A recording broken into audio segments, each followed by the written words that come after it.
নমস্কার বন্ধুরা, কিচেন বাহারের আরেকটি নতুন রেসিপিতে আপনাদের স্বাগত। গরমের দিনে যেন মাছের টকটাই খেতে বেশি ভালো লাগে, আর এজন্য মাছের ঝোল ঝাল না করে আজ আমি আপনাদের করে দেখাবো মাছের টক।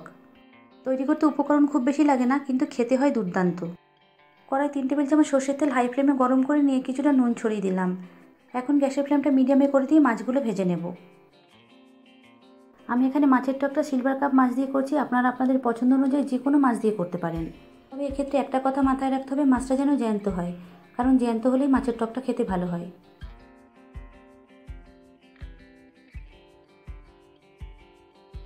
মিডিয়াম ফ্লেমে মাছগুলো উল্টে পাল্টে হালকা লাল করে ভেজে নিয়েছি। এবার মাছটা একটা পাত্রে তুলে নিচ্ছি। এখন একই তেলে বাকি সমস্ত মাছগুলো ভেজে নেব। মাছগুলো ভাজা হয়ে গেছে, আর সব রকম মিলিয়ে আমি এখানে 6 পিস মাছ নিয়েছি। এখন মাছ ভাজার তেলে দিয়ে দিলাম 4টে শুকনো লঙ্কা। শুকনো লঙ্কাটা মিডিয়াম ফ্লেমে 30 থেকে 40 সেকেন্ড ভেজে নিয়েছি।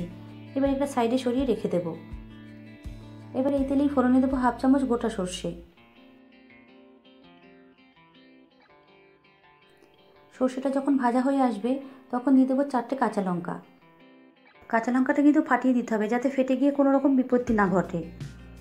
30-40 সেকেন্ড কাঁচা লঙ্কাটা ভেজে নিয়েছি। এখন দিচ্ছি কেটে রাখা একটা কাঁচা আম, আর সামান্য একটু হলুদ গুঁড়ো, আর স্বাদ মতো দিলাম নুন।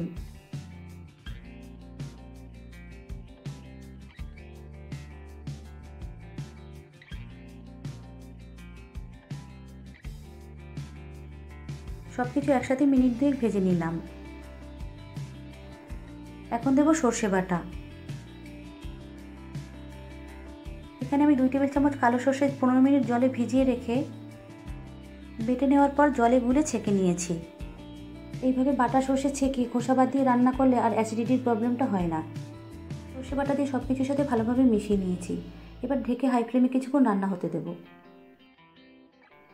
মিনিট 3 পর ঢাকা খুলে নিলাম। এখন ভাজা মাছগুলো দিয়ে দেব।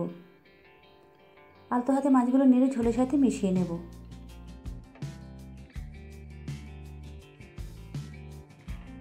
এরপর আবারও হাই ফ্লেমে ঢাকা দিয়ে আরও কিছুক্ষণ রান্না হতে দেব।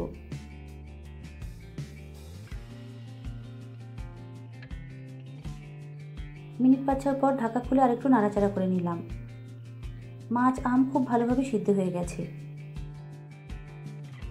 আর এই সময় কিন্তু আপনারা 1 চামচ চিনি ব্যবহার করতে পারেন, এতে টক মিষ্টির স্বাদটা ব্যালেন্স হবে। আমি যেহেতু এখানে কোনো রকম মিষ্টি স্বাদ চাইছি না, এই জন্য আমি কোনো চিনির ব্যবহার করলাম না। তবে আপনারা পছন্দ করলে অবশ্যই চিনিটা ব্যবহার করবেন। মাছের টক রেডি, এবার নামিয়ে নেব। মাছের টকের রেসিপি আপনাদের কাছে কেমন লাগলো কমেন্টস করে জানাবেন। ভালো লাগলে লাইক শেয়ার করবেন। আমার চ্যানেলে নতুন বন্ধু হলে আমার চ্যানেলটিকে সাবস্ক্রাইব করবেন। সম্পূর্ণ ভিডিওটাতে আমার সাথে থাকার জন্য আপনাদের সকলকে ধন্যবাদ।